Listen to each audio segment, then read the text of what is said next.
Hi, good morning. So this is this week's Sunday school.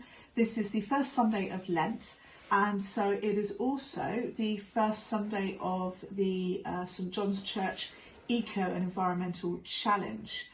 So what St John's Church want you to do is to think about our impact on the environment throughout Lent.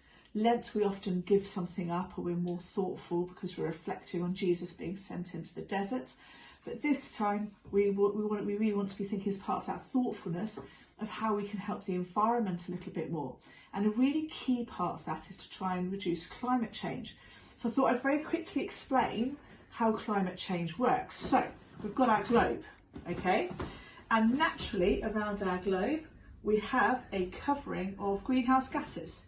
Now these greenhouse gases are up in the atmosphere and they help to trap in the warmth from the sun, and it actually means that we can live on Earth. It makes it warm enough for us to live on Earth.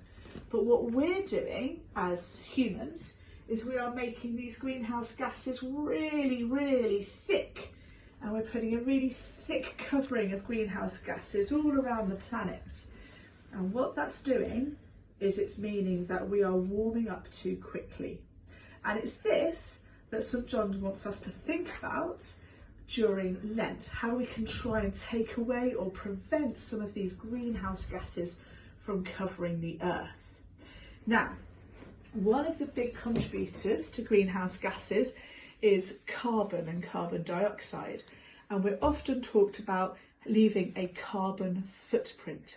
So what I thought we could do this week is, first of all, get an old cereal box or an old scrap of paper and draw an outline of your foot around it, okay?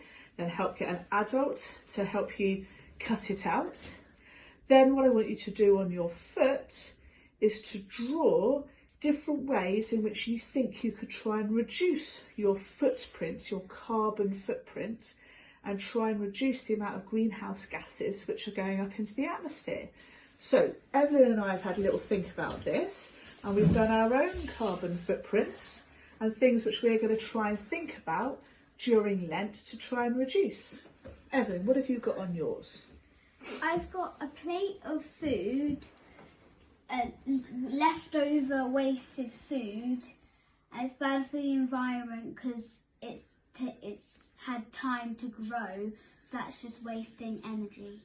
Well done, yeah. So if we all try to waste a little bit less food, then it would be better for the environment, wouldn't it? So that's something we could all challenge ourselves to during Lent.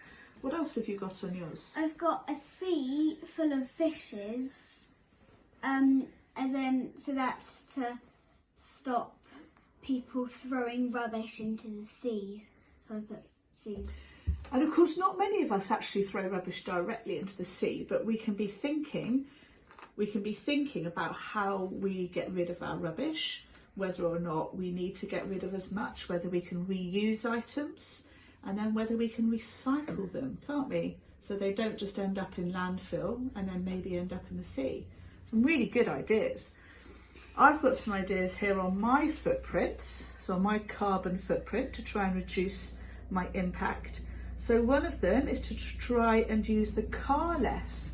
So I think sometimes, we're not really going out much at the moment, but I think sometimes there's that temptation, if it's a bit windy or wet, just to jump in the car to go down to the shop. So instead, I want to put my welly boots on, all weather, and go walking instead, so I'm not using the car so much.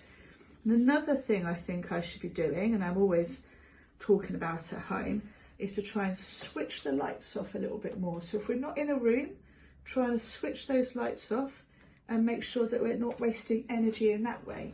So these can be some really simple suggestions. So as I say, I want you to draw your foot around on a piece of paper or card and try and make it a scrap piece of paper. Draw your footprint around it, and then on that footprint, try and draw some ways in which you and your family could reduce your environmental impact and have a better impact on the environment this Lent, and join in the St John's 40-day climate change and eco challenge. So that's your Sunday school task for this week.